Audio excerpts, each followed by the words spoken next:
Basically आज हमें जो पढ़ना है इन ऑल्टरनेटिंग करंट कि जब हम ऑल्टरनेटिंग करंट या कोई मान लो मेरे पास सर्किट है, ठीक है, उस सर्किट के अक्रॉस अगर मैंने एक ऑल्टरनेटिंग वोल्टेज अप्लाई किया तो जो करंट हमें मिलेगा और जो वोल्टेज हमें मतलब अप्लाई किया है, तो किसी भी सर्किट एलिमेंट के अक्रॉस करंट और वोल्टेज का रिलेशनशिप क्या होता है।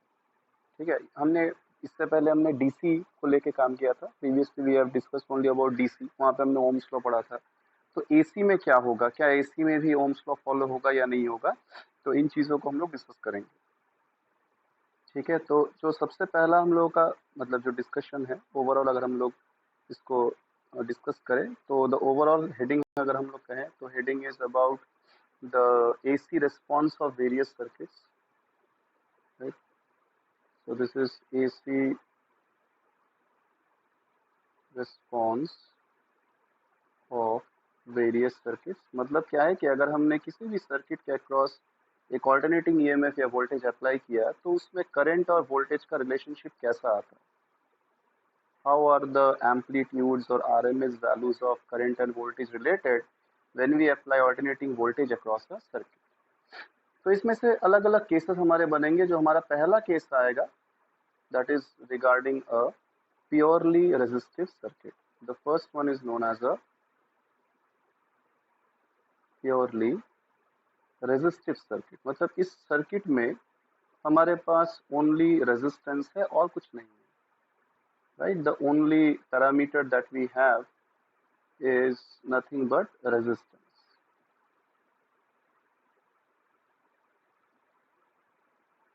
ओके, तो लेट अस अज्यूम, इस तरीके से हम लोग अज्यूम करके देखते हैं सर्किट को कि हमारे पास सपोज एक रेजिस्टर है।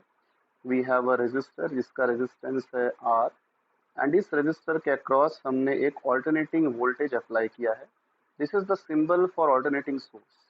ठीक है, हम लोग बैटरी, जो डीसी सोर्स होता है क्या होता है, बैटरी होता है ना, पॉजिटिव नेगेटिव, एक लॉन्ग लाइन एक शॉर्ट लाइन।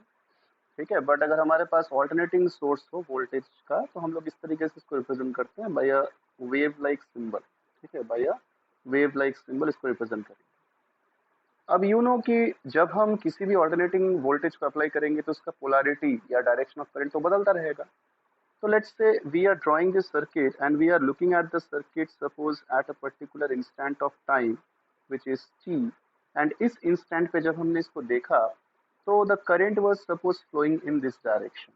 ठीक है, actually current का direction बदलता रहेगा, तो at some instant of time t this is the direction of flow of current। And जो वोल्टेज हमने अप्लाई किया है सर्किट में, ठीक है, the voltage across the resistor that is suppose v equal to v0 sine of omega T. हमने एक sinusoidal voltage apply किया है across the resistor where v0 is the peak value amplitude, omega is the angular frequency, v is the instantaneous value, right. अब अगर तुम इस circuit में Kirchhoff's law use करो, केवीएल यूज करो, हमें पता है कि केसीएल केवीएल हम किसी भी सर्किट में यूज कर सकते हैं, right, because they are based on energy and charge conservation principles. तो इसको अगर मैं यूज करूँ तो देखो, अगर मैं इस लूप में केवीएल यूज करता हूँ तो मैं क्या लिख सकता हूँ, by using KVL in this loop I can say, पहले अगर हम यहाँ पे जाए तो I can write I into R, right, along the current.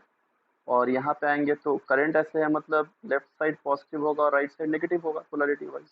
So we can say minus the voltage whatever is it v0 sine of omega T, right, this will be equal to 0।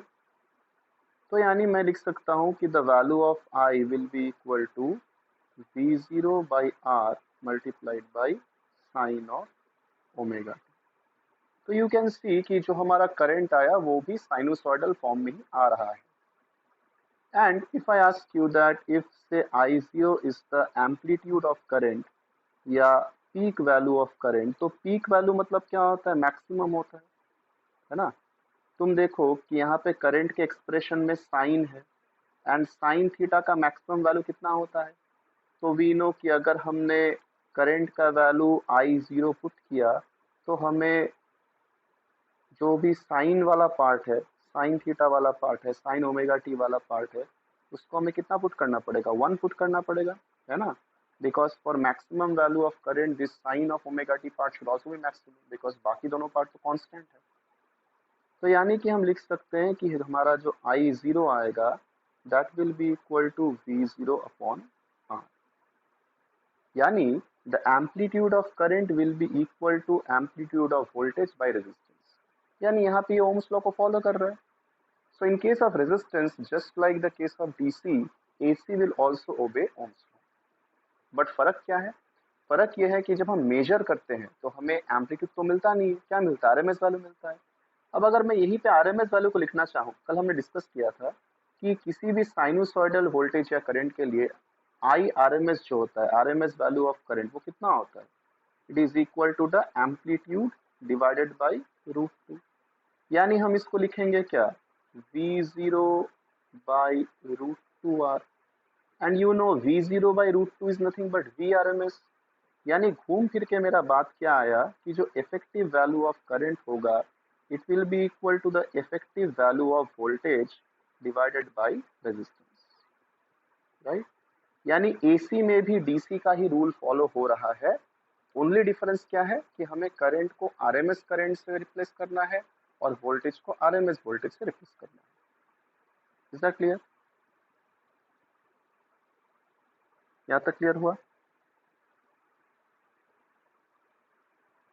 एक और चीज यहां पे अगर ध्यान से देखो तो what was the phase of voltage, right? What was the phase of voltage at time t?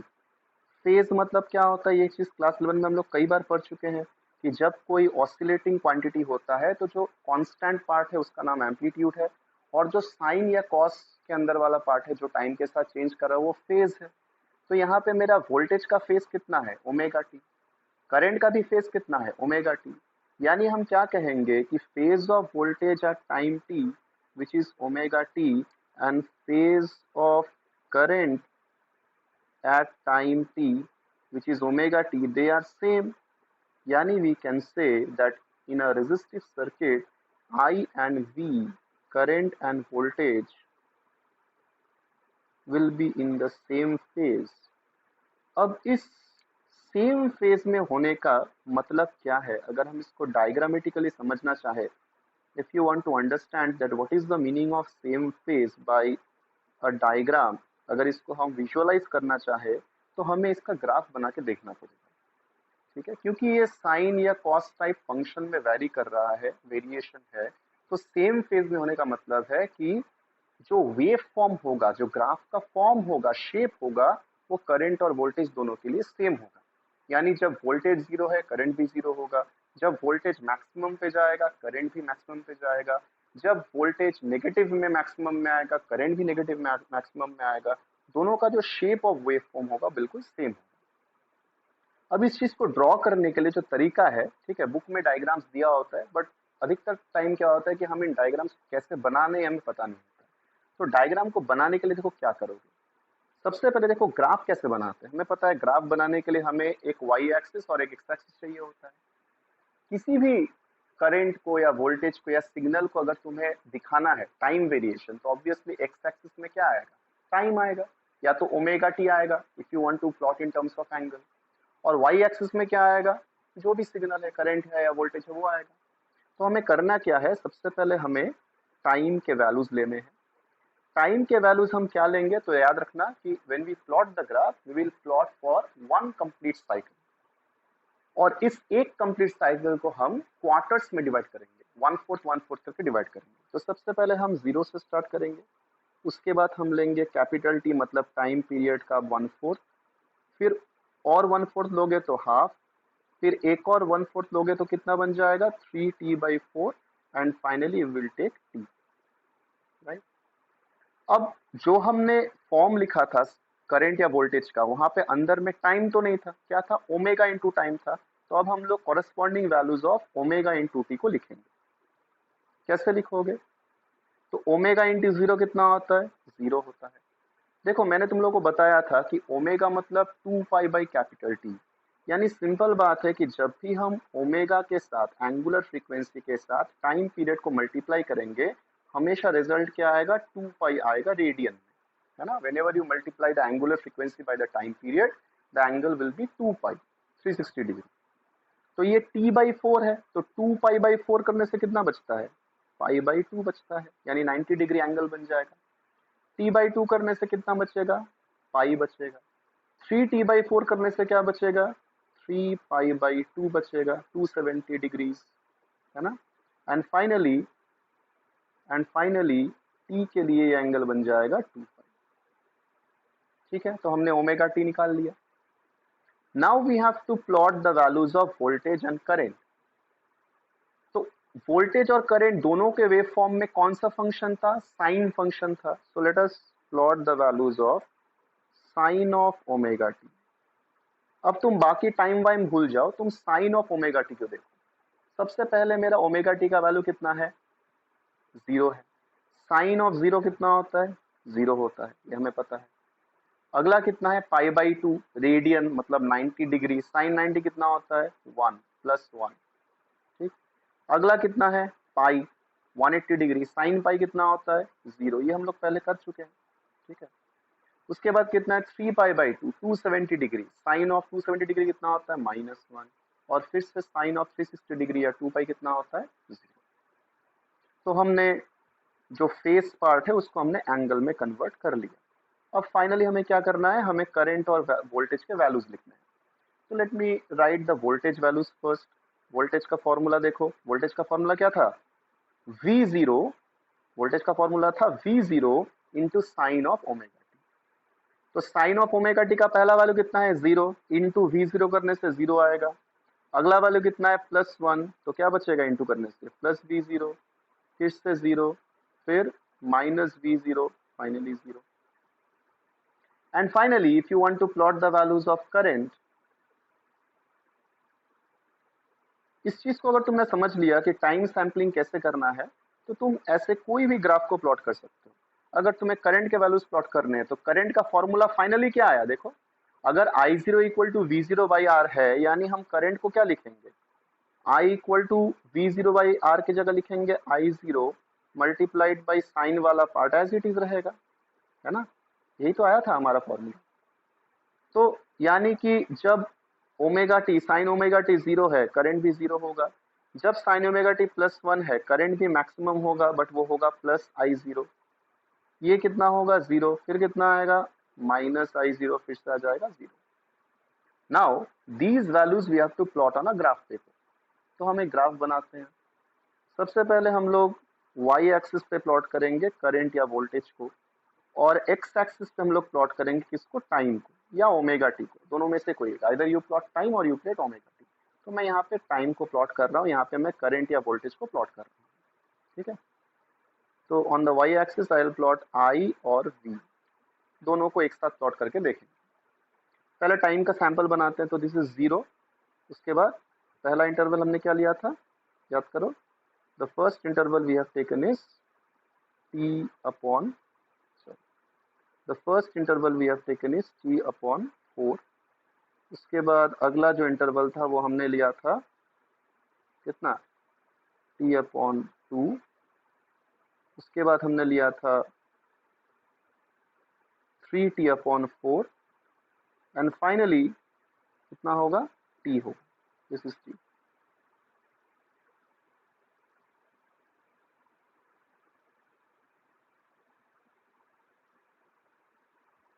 Okay, current का या सॉरी वोल्टेज का मैक्सिमम वैल्यू था हमारा +V0 एंड मिनिमम वैल्यू था -V0, राइट। करंट का हमारा मैक्सिमम वैल्यू था +I0, suppose यहाँ पे है, and minimum value was -I0। Scaling करके ड्रॉ करना इजी हो जाएगा। Okay, now let us plot one by one. पहले हम वोल्टेज को प्लॉट करके देखते हैं। First let us plot the voltage. Red से मैं प्लॉट करता हूँ वोल्टेज को। तो देखो, सबसे पहले जब टाइम 0 था वोल्टेज कितना था, 0 बनाओ। टाइम 0 पे वोल्टेज इज 0। टाइम T/4 पे वोल्टेज कितना था, +V0। T/2 पे फिर से 0। 3T/4 पे था -V0। T पे फिर से 0। इनको अब तुम एक साइन कर्व से फ्री हैंड स्केच से जोड़ दो। So this is the graph for the voltage V, right? Now same way you plot the graph for the current I. तो जब टाइम जीरो था करंट जीरो था, टाइम t/4 पे current कितना था +I0, t/2 पे जीरो, फिर आया कितना -I0, फिर कितना आया जीरो, फिर से इनको ज्वाइन करो।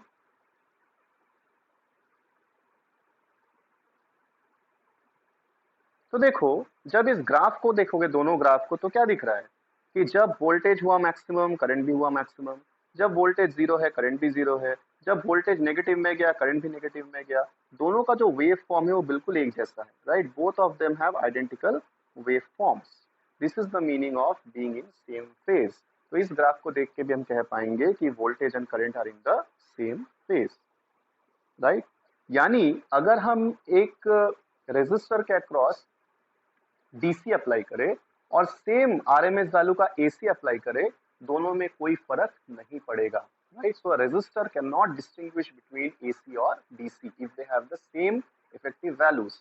अगर डीसी और एसी के इफेक्टिव वैल्यूज सेम हो तो रेजिस्टर कभी ये पहचान नहीं पाएगा कि कौन सा एसी है और कौन सा डीसी है, उसके लिए दोनों चीज एक ही जैसे दिखेंगे, right? Resistor can not distinguish between AC and DC.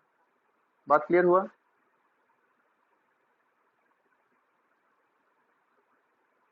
Yes or no?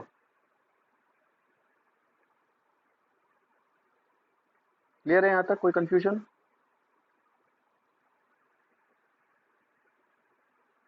यहाँ तक कोई कंफ्यूजन है? बताओ।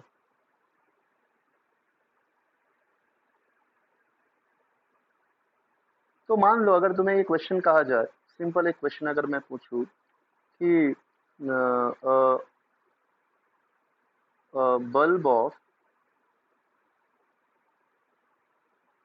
bulb of resistance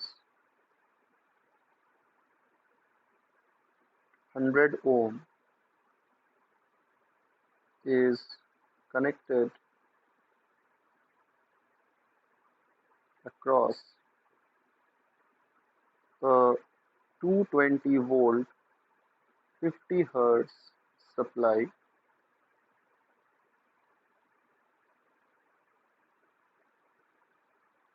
ठीक है? Find the amplitude of current through the bulb.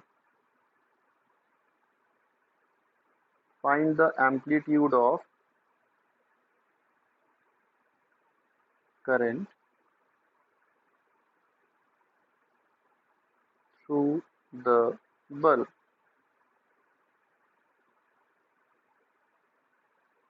कैसे करोगे? तो बहुत सिंपल सी बात है। सबसे पहले देखो क्वेश्चन में मैं गिवन क्या क्या है इसको पहचानो। What are given in the question? सबसे पहले में दिया हुआ है कि बल्ब का रेजिस्टेंस 100 ओम है, तो हम आर को लिख देंगे 100 ओम, पहला बात। दूसरा बात हमें दिया हुआ है कि जो हमारा वोल्टेज है वो है 220 वोल्ट 50 हर्ट्ज। 220 वोल्ट वोल्टेज मतलब क्या है कि जब मैंने वोल्टेज को मेजर किया एसी वोल्ट मीटर लगा के, मुझे 220 वोल्ट मिला। एंड मैंने बताया था कि जो मेजर्ड वैल्यू होता है हमेशा वो कौन सा होता है? आरएमएस वैल्यू होता है।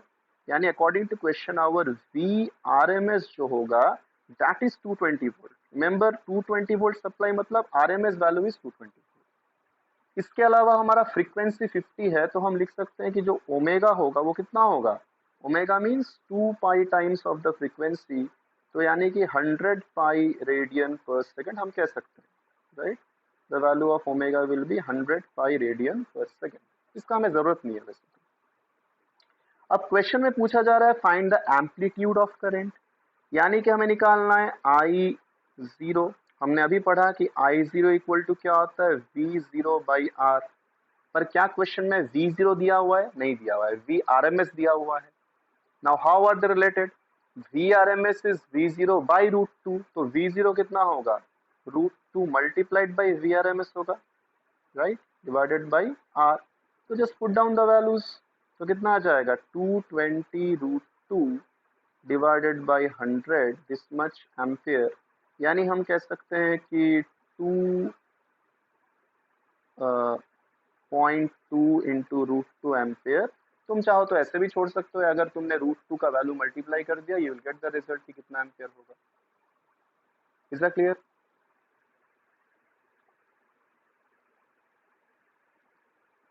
समझ में आया?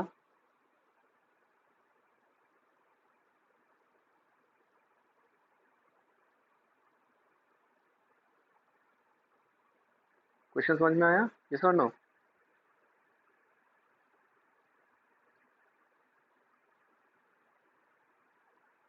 पर अगर क्वेश्चन में पूछता what is the current through the bulb, तो आंसर क्या बोलते?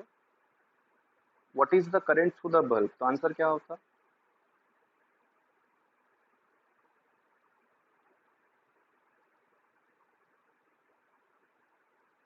अगर मैं तुम्हें पूछता कि what is the current through the bulb, if I connect an AC ammeter to the bulb, what current will it reach? तो रिमेंबर, रीडिंग वाला करंट हमेशा आरएमएस करंट होता है। तो उस क्वेश्चन में हम लोग बोलते हैं कि the current will be simply V RMS by R, यानी आंसर होता 2.2। क्लियर है? तो अगर मेजरमेंट वाइज पूछा है तो आरएमएस निकालना है, और अगर एम्पलीट्यूड पूछ लिया है तो हमें वो अलग से निकालना पड़ेगा। राइट? तो इस चीज को हमेशा ध्यान रखो कि एसी में जो भी मेजरमेंट वाला चीज होता है वो हमेशा आरएमएस वैल्यू ही होता है। Okay, so this was regarding a purely resistive circuit. Now the next one that we will discuss about, that is regarding a purely, second one is purely inductive circuit. What is the meaning of inductive?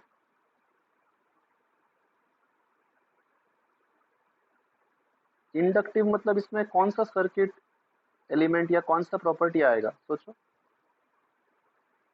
Purely inductive circuit, तो inductive मतलब इसमें resistive मतलब resistance आ रहा था, तो inductive मतलब क्या आ रहा है, कौन सा क्वांटिटी आ रहा है?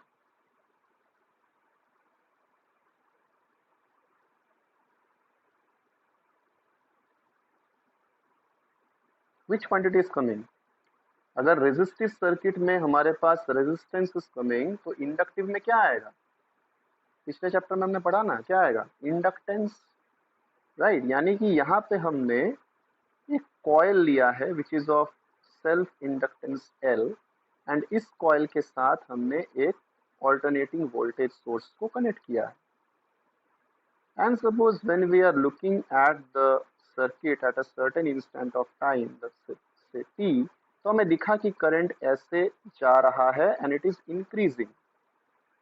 अभी देखो हमने क्या पढ़ा कि the EMF induced across an inductor is minus L D I D T. Minus मतलब वो करंट के चेंज को अपोज करेगा।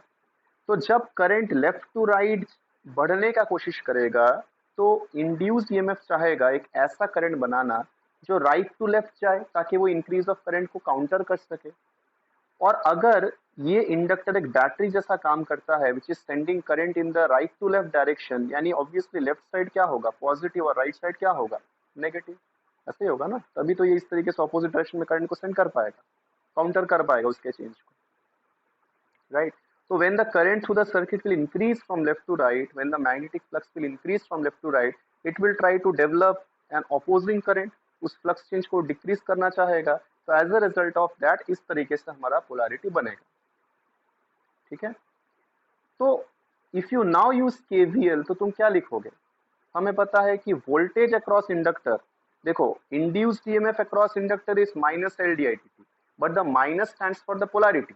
तो जो वोल्टेज अक्रॉस द इंडक्टर जो मैं मेजर करूंगा वो क्या आएगा? L D I D T आएगा। So here we can write L D I D T हो जाएगा वोल्टेज अक्रॉस द इंडक्टर। फिर तुम अगर वापस आओ, if you just consider the voltage is same V zero sine of omega T, KVL के हिसाब से पीछे आओ, तो क्या लिखोगे? Minus V zero sine of omega T will be equal to 0। यानी यहां से हम लिख सकते हैं कि हमारा जो डी आई डी टी होगा, rate of change of current होगा, it will be equal to V zero upon L multiplied by sine of omega T. पर ये तो डी आई डी टी आया, हमें तो करंट चाहिए, आई चाहिए। तो डेरिवेटिव ऑफ करंट अगर ये है तो आई क्या होगा? I will be equal to obviously integration of V zero by L sine of omega T D T, है ना? जैसे डेरिवेटिव ऑफ साइन एक्स अगर कॉस एक्स होता है, तो integration of cos X will be sine X, वही चीज हमने किया। Now if you simplify this, result क्या मिलेगा, I equal to V0 by L constant आ गया. इंटीग्रेशन ऑफ साइन हमें पता है, integration of sine is minus cos, integration of sine is minus cos, क्योंकि हम इंटीग्रेट कर रहे हैं ओवर टाइम, बट यहाँ टाइम के साथ ओमेगा मल्टीप्लाई है, कांस्टेंट मल्टीप्लाई है, तो नीचे आ जाएगा, बताया था मैंने. जैसे डेरिवेटिव में कांस्टेंट मल्टीप्लाई होने से बाहर आता है मल्टीप्लाई फॉर्म में, इंटीग्रेशन में क्या होता है, डिवाइड फॉर्म में आ जाता है. एंड क्योंकि यहाँ पे हमने कोई लिमिट नहीं लिया है, लोअर लिमिट अपर लिमिट नहीं लिया है, so there will be some integration constant, there will be some integration constant, ये आ जाएगा. नाउ जो वोल्टेज हमने लगाया था वो साइन ओमेगा टी फॉर्म में था, यानी उसका जो एवरेज वैल्यू था ओवर अ साइकिल वो जीरो था. तो if the voltage is oscillating about a mean zero value, तो जो करंट वो प्रोड्यूस करेगा उसका भी मीन वैल्यू जीरो होना चाहिए लॉजिकली, है ना. पर अगर तुमने इस करंट का एवरेज निकाला, इंटीग्रेशन किया, तो कॉस वाला टर्म तो जीरो आ जाएगा, क्योंकि जितना नेगेटिव होगा उतना पॉजिटिव होगा, बट ये कांस्टेंट टर्म सर्वाइव कर जाएगा. तो अगर मुझे करंट का भी average value over a full cycle zero चाहिए, तो इस कांस्टेंट को जीरो होना पड़ेगा ऑब्वियसली. तो what we can say that as the voltage V oscillates around a mean zero value, so the current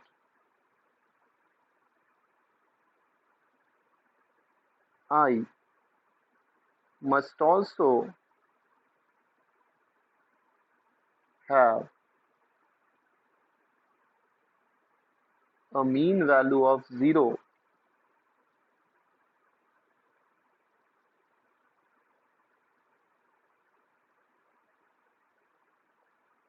over a complete cycle.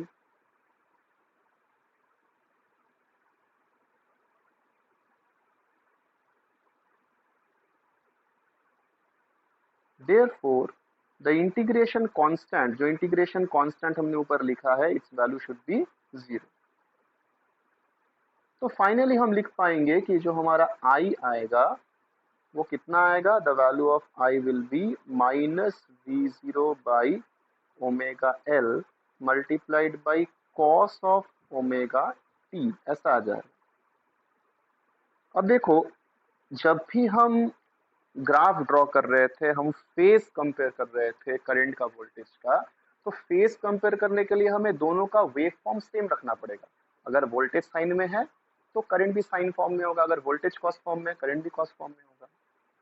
पर यहाँ पे तो करंट माइनस कॉस फॉर्म में आ गया, वोल्टेज तो साइन फॉर्म में था. तो हमें इसको ऐसे चेंज करना पड़ेगा, इक्वेशन को ऐसे मॉडिफाई करना पड़ेगा कि ये साइन फॉर्म में आए, एंड साइन के अंदर ओमेगा टी वाला पार्ट जो था, जो कि उसमें पॉजिटिव था, वोल्टेज में इसमें भी पॉजिटिव ही हो. ठीक है, for comparing the phase we must have same wave form. तो what we will do is we will rewrite the expression like I equal to V0 upon omega L sine of omega T minus pi by 2. Right, देखो class 10 में पढ़ा था, याद करो कि sine of 90 degree minus theta is cos theta, sine of pi by 2 minus theta is cos theta. तो obviously sine of omega T minus pi by 2 या theta minus pi by 2 क्या होगा, माइनस कॉस थीटा होगा. तो उसी logic को use करके हमने इसको लिखा. ऑब्वियसली देख सकते हो कि यहाँ पे एम्पलीट्यूड ऑफ करंट कितना होगा. अगर मैं पूछूं what is the amplitude of current, बताओ एम्पलीट्यूड कौन सा होता है, जो साइन कॉस के बाहर होता है. तो you can C in the expression very clearly कि एम्पलीट्यूड ऑफ करंट जो होगा I0 कितना हो जाएगा, जो बाहर है साइन कॉस के, कितना है, V0 अपॉन ओमेगा L है. यानी कि अगर मैं √2 से डिवाइड कर दूं बोथ साइड्स, तो I can also say that IRMS will be equal to VRMS by omega L. यानी देखो इंटरेस्टिंग बात क्या है कि जब हम रेजिस्टेंस के बारे में पढ़ रहे थे, वहां पे तुम्हारा फ्रीक्वेंसी के साथ करंट के आरएमएस वैल्यू का या एम्पलीट्यूड का कोई रिलेशन नहीं था. I was simply V by R. R frequency पे डिपेंड नहीं करता। पर यहाँ पे देखो, अगर मैं ओमेगा को बढ़ाऊंगा, इंक्रीज करूंगा, तो जो डिनोमिनेटर है वो बढ़ेगा एंड करंट घटेगा। अगर मैं ओमेगा को डिक्रीज करूंगा तो डिनोमिनेटर घटेगा और करंट बढ़ेगा। इसका मतलब क्या है कि the current which flows through the circuit not only depends on the inductance but also on the frequency of the signal, right? यानी ये सर्किट करंट को कितना अपोज करेगा ये डिपेंड करता है फ्रीक्वेंसी पे भी। Okay, so the opposition is not merely opposing the current but it is reacting to the change of current, rate of change of current। जितना ज्यादा फ्रीक्वेंसी, जितना ज्यादा करंट बदल रहा है, जितना फ्रीक्वेंटली वेव फॉर्म्स का चेंज हो रहा है, जितना फ्रीक्वेंटली साइकिल्स रिपीट कर रहा है, उतना वो करंट के वैल्यू को कम कर रहा है। So as if it is reacting to the change of current, not merely the flow of current. That is why ये जो क्वांटिटी है ओमेगा इंटू एल, इसको हम लोग एक्स एल से रिप्रेजेंट करेंगे। Okay, this is has, this quantity has dimensions of resistance. तुम देख सकते हो क्योंकि ये क्या आएगा, V बाई आई आएगा। V by I voltage by current क्या होता है, रेजिस्टेंस होता है। तो this has dimensions of resistance and it gives the opposition to current offered by the inductor. It gives the opposition to current offered by the inductor. इस quantity का नाम है, this quantity is known as, termed as inductive reactance। इसको हम resistance नहीं बोलते क्योंकि resistance frequency पे डिपेंड नहीं करता। तो there is a new term given which is called reactance, right? तो ये जो ओमेगा इंटू एल आएगा, this is called inductive reactance. But क्योंकि इसका रेजिस्टेंस का डायमेंशन सेम है तो it is also measured in ohm. इसका यूनिट ओम ही होगा, इसका डायमेंशन भी रेजिस्टेंस का ही होगा, but it has a name called reactance. यानी इंडक्टर एसी और डीसी में डिस्टिंग्विश कर सकता है, right? If you connect an inductor to a battery, battery मतलब डीसी जिसका ओमेगा 0 है, जिसमें कोई करंट का चेंज नहीं हो रहा, ठीक है, उसमें the value of omega L will be 0, यानी an inductor will behave like a short circuit for DC, it will allow large current for DC। पर अगर तुमने फ्रीक्वेंसी बढ़ाया तो ये करंट को अपोज करेगा। Is that clear? यानी अगर हम ग्राफिकली सोचे, when we plot the variation of inductive reactance XL versus omega, so we get a straight line passing through the origin। We get a straight line passing through the origin। Is that clear? समझ में आया? तो remember that इसको ऐसे ही हम लोग सोच सकते हैं कि for DC omega equal to 0, so XL will be 0, so the inductor will behave as a short, inductor will behave as a short। तो डायरेक्ट करंट के लिए इंडक्टर अपोज नहीं करेगा, inductor will be like a short, मतलब current सीधा पास कर जाएगा, उसको कोई रुकावट नहीं मिलेगा, ठीक है? तो स्टेडी करंट के लिए, डीसी के लिए इंडक्टर अपोज नहीं करता है।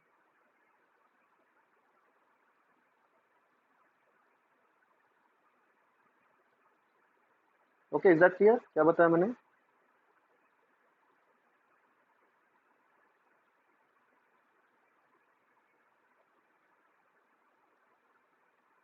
क्लियर है बात? और DC omega will be 0, so XL will be 0, inductor will behave as a short.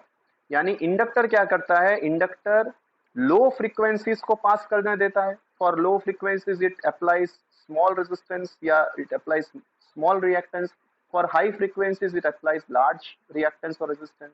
यानी हम कह सकते हैं कि जो इंडक्टर है, we can simply say that inductor जो है, inductor is basically a low pass filter।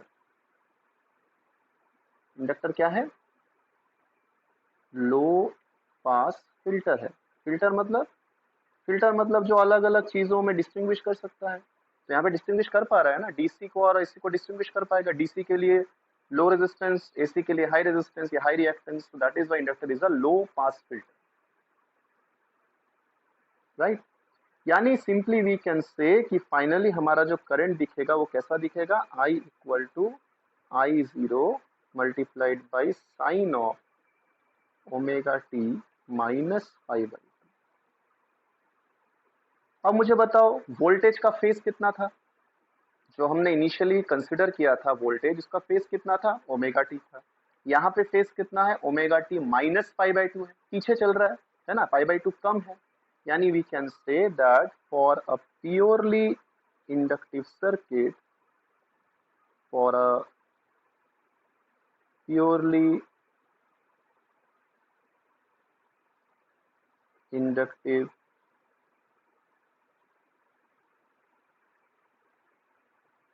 Circuit,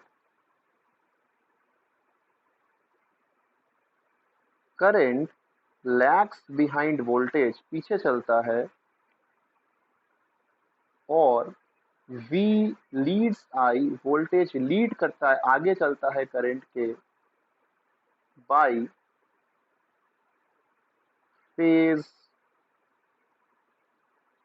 pi by two radian by phase angle. अगर बोले हम लोग in terms of phase angle, कितना आगे कितना पीछे चल रहा है करंट, कितना पीछे चल रहा है वोल्टेज के, या वोल्टेज कितना आगे चल रहा है करंट के, पाई बाई टू रेडियन। और टाइम इंटरवल, देखो जब हमने अभी टेबल बनाया था तो पाई बाई टू एंगल कितने टाइम के लिए आया था, for which time the angle was pi by to, it was t by four, है ना, time period by four. so we can say that the current will lag behind the voltage, या voltage will lead the current by phase angle of pi by 2 or time interval of t by fourth of the time interval।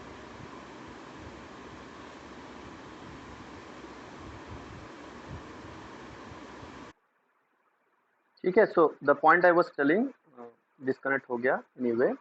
तो point I was telling was कि purely inductive circuit में क्या होगा, जो current है वो voltage के पीछे चलेगा फेज वाइज, या वोल्टेज करंट के आगे चलेगा, कितने एंगल से, पाई बाई टू, कितने टाइम से, one fourth of the time. ठीक है, तो अब अगर तुम्हें ग्राफ बनाना है, कैसे बनाओगे, ग्राफ बनाना है कैसे बनाओगे बताओ, सिंपल सी बात है, कैसे बनाएंगे, याद करो एक्सप्रेशंस क्या था, if you want to plot the graph, कैसे बनाया था मैंने, उसी टेक्निक को फॉलो करके बना सकते हो, you can use the same technique to draw the graph. ठीक है, तो क्या करना होता है मैंने बताया था, पहले इसको हम लोग डिवाइड कर लेंगे, T by four, T by two, three T by four, T, this is time, this is zero, this is current और वोल्टेज, है ना, ये हमारा है टी अपॉन फोर, ये है T upon two, this is three T upon four, and this is T. फिर हम करते हैं कि जो वोल्टेज का मैक्सिमम वैल्यू है वो कितना है, प्लस वी जीरो, और नेगेटिव में आएंगे तो माइनस वी जीरो। करंट के लिए लिखेंगे plus I zero and minus I zero.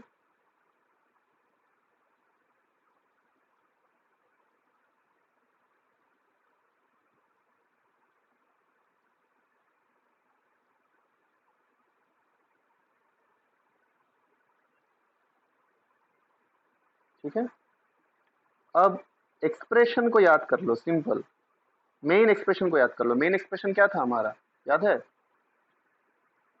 what was the main expression, if you recall, our voltage was v0 sin of omega t, and I was actually, I का value कितना था, minus V zero by omega L, जो आई zero हमने कहा था cos of omega T. इसको बस याद कर लो और कुछ नहीं। देखो जब वोल्टेज को बनाओगे तो वोल्टेज जीरो पे, टाइम जीरो पे वोल्टेज कितना आएगा, साइन जीरो मतलब zero, T by four, omega into T by four कितना होता है, पाई बाई टू तो होता है, अभी बताया था, तो ये आ जाएगा प्लस वी जीरो। फिर t/2 पे आ जाएगा 0, फिर 3d/4 पे आ जाएगा -v0, यहाँ पे आ जाएगा t। बना लो साइन ग्राफ। ठीक है, ये बन गया हमारा वोल्टेज का ग्राफ। ओके, करंट में क्या होगा, माइनस कॉस। अब देखो जब टाइम 0 होगा, ओमेगा टी जब 0 होगा, कॉस 0 कितना होता है, 1 होता है, तो माइनस ऑफ कॉस 0 करने से कितना आएगा, -1 आएगा, राइट। तो ये हो जाएगा 0 पे हो जाएगा -I0 इधर। ओमेगा इंटू t/4 कितना होता है, π/2, cos 90 डिग्री cos π/2 कितना होता है, 0। फिर t/2 पे कितना होता है, पाई, cos पाई होता है -1, तो माइनस माइनस हो जाएगा +1।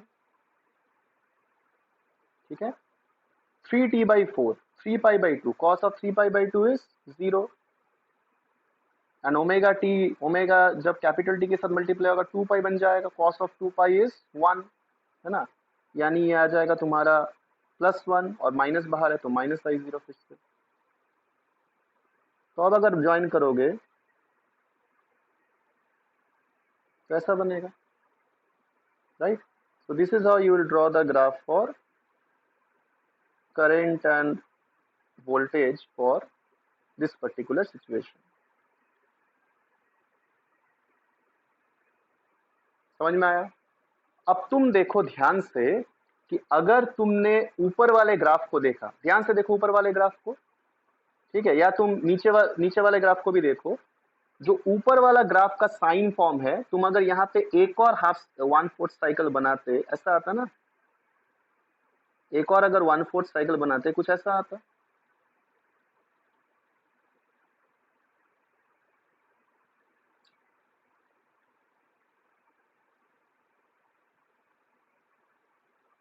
ऐसा आता।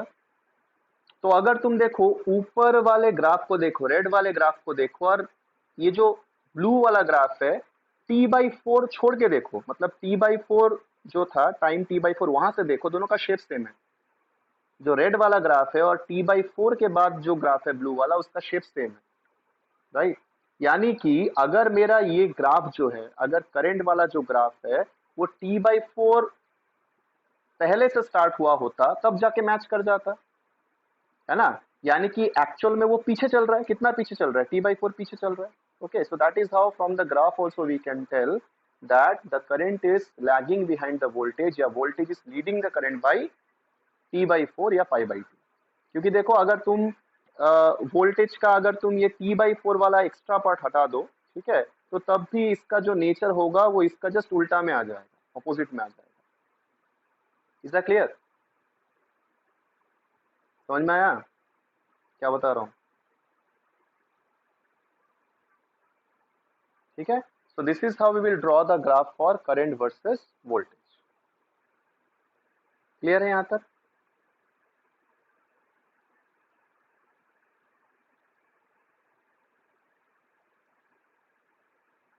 यस और नो। बाकी लोग कोई रिस्पॉन्ड नहीं करेगा, सरस्वती के लिए रिस्पॉन्ड कर रही है।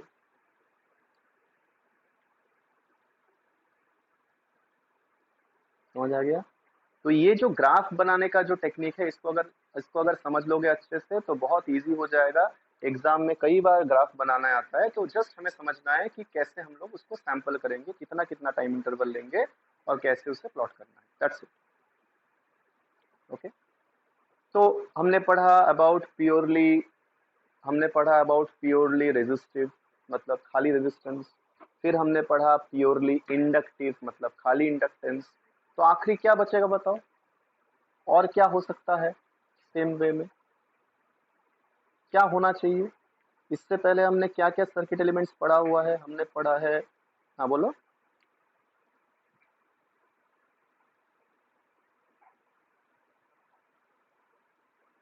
क्या क्या पढ़ा है हमने, रेजिस्टेंस पढ़ा, इंडक्टेंस पढ़ा, और कौन सा हमने सर्किट एलिमेंट पढ़ा इससे पहले,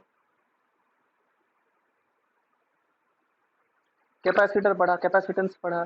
तो the last one that we need to remember, that is called purely capacitive circuit. Capacitive मतलब कि इस सर्किट में कोई रेजिस्टेंस, कोई इंडक्टेंस नहीं है, ओनली कैपेसिटेंस। ठीक है, so this is a purely capacitive circuit. तो कैसे बनाएंगे सर्किट को कि हमारे पास एक कैपेसिटर है जिसका कैपेसिटेंस है C, इसको हमने एक ऑल्टरनेटिंग सोर्स के अक्रॉस लगा दिया at suppose any particular time. जब हम इसको देख रहे हैं तो we are observing that the voltage is V0 sine of omega T and current ऐसे फ्लो कर रहा है, the current is flowing like this. तो ऑब्वियसली करंट फ्लो करेगा तो this capacitor will get charge and sometimes it will get discharge, है ना। जब करंट ग्रो करेगा प्लेट्स के अंदर चार्ज बढ़ेगा, उसके बाद प्लेट्स का चार्ज डिक्रीज करेगा। सो ऑल्टरनेटिवली पीरियडिकली ये कैपेसिटर कभी चार्ज हो रहा है कभी डिस्चार्ज हो रहा है। and we know that at any instant if the charge across the capacitor is q, तो voltage across the capacitor कितना होता है, q by c होता है, where q is the charge, c is the capacitance। तो q by c minus v will be 0। तो q का value कितना आ जाएगा, c into v, that is c into v0 sin of omega t आ जाएगा। तो जो मेरा करंट आएगा I वो कितना आएगा, I equal to D Q D T. करो, C और V0 कांस्टेंट है, डेरिवेटिव ऑफ साइन क्या होता है, कॉस होता है, एंड क्योंकि टाइम के साथ ओमेगा मल्टीप्लाई है तो वो बाहर में आ जाएगा, राइट। यानी the current is coming C V0 omega into cos of omega T. And मैंने पहले भी बताया था कि हमें वेव फॉर्म को सेम रखना होता है। If you want to compare current and voltage they must be of the same shape और सेम नेचर ऑफ फंक्शन। तो इसको हम कैसे लिख सकते हैं, लिख सकते हैं I equal to V0 by 1 upon omega C. क्यों लिखा है ऐसे, क्योंकि हम लोग जनरली करंट को क्या लिखते हैं, वोल्टेज बाई रेजिस्टेंस फॉर्म में लिखते हैं, voltage by something. And cos है तो इसको क्या लिखोगे, either you can write sine of pi by 2 minus omega T, पर वो तो होगा नहीं क्योंकि हमें ओमेगा टी को प्लस में रखना है। तो हम लोग क्या लिखेंगे, omega T plus pi by 2, क्योंकि अगर मैं omega T minus pi by 2 करता हूं तो माइनस कॉस आ जाएगा, ठीक है। So the expression of current will B this.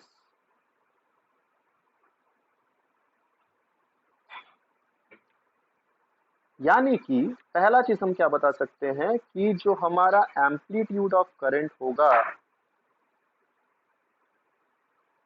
Amplitude of current हमारा जो होगा I0 वो कितना होगा, I0 will be V0 upon 1 by omega c, और we can also say that IRMS √2 सब डिवाइड कर देंगे दोनों तरफ तो will be VRMS by 1 upon omega c, same type से। यानी यहाँ पे ये जो 1 by omega c है जिसको हम XC कहेंगे, इसका भी डायमेंशंस क्या होगा, रेजिस्टेंस का होगा। So this has dimensions of resistance, यानी it is the opposition to current offered by the capacitor, it is the opposition to current offered by the capacitor. तो अगर ओमेगा एल को अगर हमने इंडक्टिव रिएक्टेंस कहा था तो इसको क्या कहेंगे, this is called capacitive reactance, this is called capacitive reactance. अब इंटरेस्टिंग बात क्या है कि अगर तुम XC को ओमेगा के साथ प्लॉट करते हो, if you plot XC versus omega, तो देखोगे ओमेगा जितना बढ़ेगा XC उतना घटेगा। That means it will be a rectangular hyperbola, inversely proportional है, right. It will be a rectangular hyperbola because it is inversely proportional. समझ में आया। यानी फॉर डीसी अगर मैं डीसी लूँ तो ओमेगा हो जाएगा 0, तो एक्ससी क्या हो जाएगा, इनफाइनाइट, है ना। तो जितना फ्रीक्वेंसी बढ़ेगा कैपेसिटेंस उतना करंट को जाने देगा, जितना फ्रीक्वेंसी कम होगा कैपेसिटेंस करंट को उतना ज्यादा रोकेगा। यानी for DC we can say that capacitor behaves as open circuit for DC। यानी फाइनली हम बोल सकते हैं कि जो प्योरली कैपेसिटिव सर्किट है, प्योरली कैपेसिटिव सर्किट कैसा है? It is a high pass filter. It is a high pass filter. क्यों हाई पास फिल्टर है? क्योंकि ये हाई फ्रीक्वेंसीज को जाने देगा। हाई फ्रीक्वेंसी के लिए रिएक्टेंस कम हो जाएगा, करंट ज्यादा हो जाएगा, पर ये लो फ्रीक्वेंसीज को रोक देगा। That is what is called a high pass filter. And finally जो पॉइंट हमें याद रखना है कि अगर हमने दोनों वेव फॉर्म्स को देखा तो वोल्टेज का जब फेज, देखो ध्यान से, जब हमने वोल्टेज का फेज लिया था omega T, sine of omega T हमने वोल्टेज को पकड़ा था, फेज ऑफ वोल्टेज बस ओमेगा टी, तो करंट का फेज क्या आया? Omega T plus pi by 2 आया। यानी we can say that for a purely capacitive circuit, for a purely capacitive circuit, current leads voltage or voltage lags behind current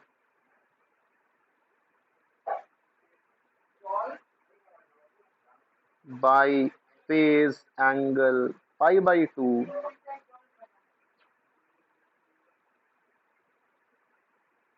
और time interval कितना होगा पाई by 2 के लिए? पहले ही बताया था, t बाई 4।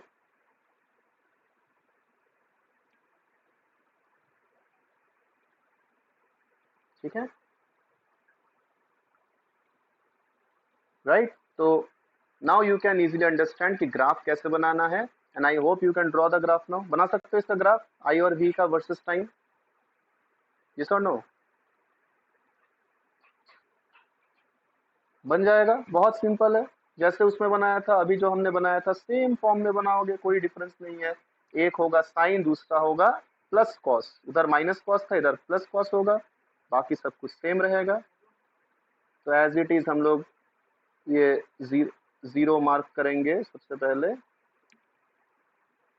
ठीक है, जीरो मार्क करेंगे। This is our time, this side we have current और वोल्टेज। पहले यहाँ पे बनेगा t बाई 4, फिर बनेगा t by 2, 3t by 4, then t बन जाएगा।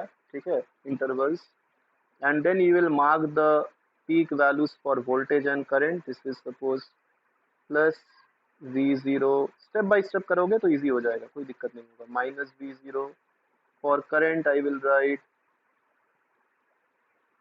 प्लस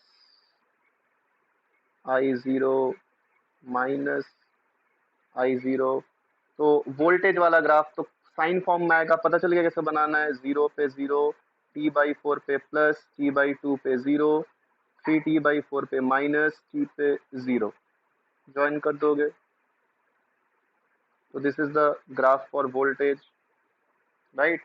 करंट के लिए क्या बनेगा? कॉस ग्राफ बनेगा। तो 0 पे आएगा मैक्सिमम, ओके, 0 पे आएगा मैक्सिमम, फिर पाई बाई 2 जब होगा ओमेगा टी, या टी बाई 4 पे हो जाएगा 0।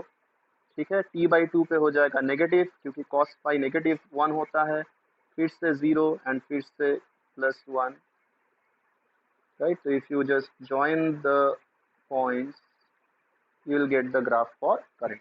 तो रेड वाला वोल्टेज है और ब्लू वाला करंट। ठीक है, यहाँ पे भी देखो कि अगर तुमने t बाई 4 के बाद वाला पार्ट देखा तो वोल्टेज और करंट का शेप सेम है, यानी वोल्टेज के पास t बाई 4 एक्स्ट्रा है तो वो करंट को, या करंट के पास t बाई 4 वाला पार्ट एक्स्ट्रा है, so that is why current is leading the voltage. Current आगे चल रहा है, वोल्टेज पीछे चल रहा है। क्लियर है? So this is how we can draw the graphs for various cases, चाहे वो प्योरली इंडक्टिव हो, प्योरली कैपेसिटिव हो, प्योरली रेजिस्टिव। यहाँ तक क्लियर हुआ? अगर ये बेसिक 3 अगर क्लियर हो गया तो आगे का जो जितना भी कंसेप्ट है, जितना भी चैप्टर है, वो बहुत इजीली समझ पाओगे। Is this clear up to this?